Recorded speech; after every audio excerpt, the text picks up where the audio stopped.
अस्सलाम वालेकुम dear viewers, असांजे चैनल ते खुश आमदीद। असां तव्हांखे सिंध एग्रीकल्चर यूनिवर्सिटी टंडोजाम जी एडमिशन जे बारे में ॿुधायोसीं। 2023 एडमिशन अनाउंस थी चुकी आहे। अॼु जी हिन वीडियो में असां सिंध एग्रीकल्चर यूनिवर्सिटी टंडोजाम जो फॉर्म फिल करणु सिखंदासीं, चालान जनरेट करणु सिखंदासीं, त उन जो चालान कीअं जनरेट कजे ऐं पोइ फर्दर फॉर्म कीअं फिल कजे।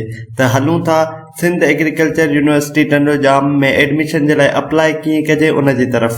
सभिनी खां पहिरियां तव्हां URL सर्च कंदो sau.edu.pk।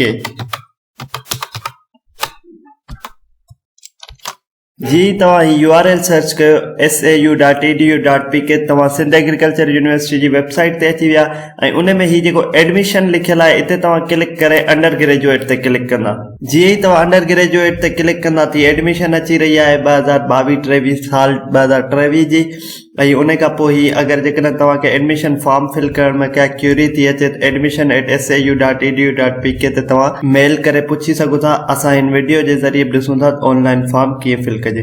ही एडवर्टाइज़मेंट पियल आहे, अगरि तव्हां एडवर्टाइज़मेंट ॾिसणु चाहियो। ही प्रोस्पेक्टस आहे यूनिवर्सिटी जो। हाणे असां जनरेट एडमिशन एप्लीकेशन चालान फॉर्म, हाणे असां हिन में ॾिसंदासीं चालान फॉर्म कीअं जनरेट कजे। सभिनी खां पहिरियां हिन में तव्हांखे चालान जनरेट करणो आहे, चालान पे करणो आहे ऐं पोइ फर्दर अप्लाई करणो आहे।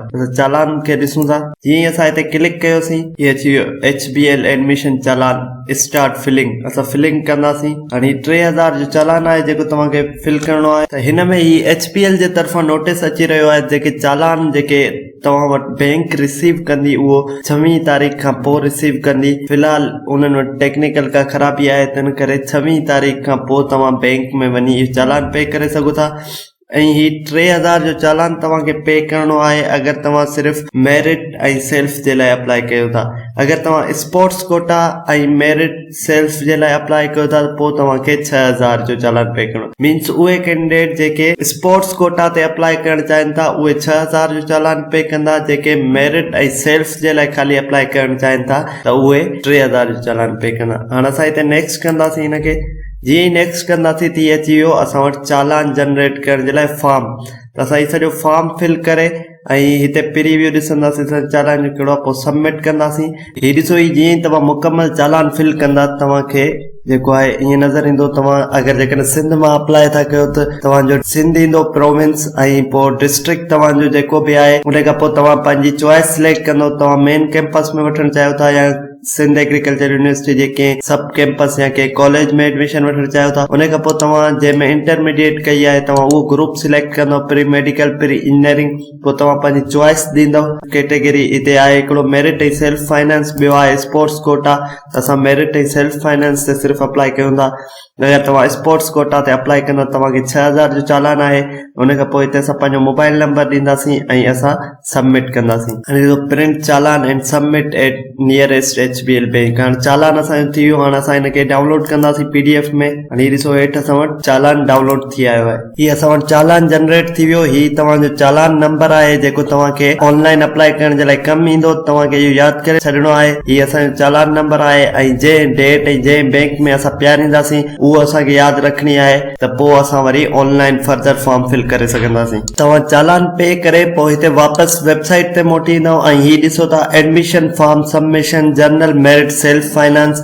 हिते तव्हां क्लिक कंदव। जीअं ई तव्हां हिते क्लिक कंदव तव्हां वटि फर्दर फॉर्म अची वेंदो। हाणे हीअ ॾिसो Sindh agriculture university admission 2023 form. त हिते स्टार्ट फिलिंग कंदासीं। जीअं ई स्टार्ट फिलिंग कंदासीं त हीअ आहे admission form the various undergraduate 2022-23 तव्हांखे अचे थो। हिते असां नेक्स्ट कंदासीं। जीअं ई नेक्स्ट कंदासीं सभिनी खां पहिरियां मां तव्हांखे चयो तव्हांखे पंहिंजो चालान नंबर यादि रखिणो आहे। जंहिं डेट ते तव्हां पे कयो आहे उहो डेट यादि रखणी आहे। अमाउंट हिते ऑटोमेटिकली 3000 अचे थो। तव्हांखे डेट पंहिंजी सिलेक्ट करणी आहे जेके जंहिं डेट ते तव्हां पियारींदव। त ॾिसो ईअं तव्हां पंहिंजो चालान नंबर, पेड डेट, अमाउंट ऐं HBL जी जंहिं ब्रांच में तव्हां पे कयो उन में लिखंदा त हिते तव्हांखे अपलोड चालान जो ऑप्शन ईंदो। पोइ तव्हां इहो ई चालान जी पिक कढे हिते ब्राउज़ करे जी तव्हां ब्राउज़ कंदा ऐं पिक अपलोड करण खां पोइ नेक्स्ट कंदा वेंदा, जीअं फॉर्म अॻिते वधंदो वेंदो आख़िर में इन में सबमिशन जो हू ईंदो। त जेसि ताईं तव्हांजो सबमिट जो बटन न अचे तव्हांखे फॉर्म फिल करणो आहे ऐं तव्हांखे पोइ सबमिट जो जीअं ई कंदा तव्हांजो फॉर्म PDF में जनरेट थी वेंदो, तव्हांजो फॉर्म फिल थी वेंदो।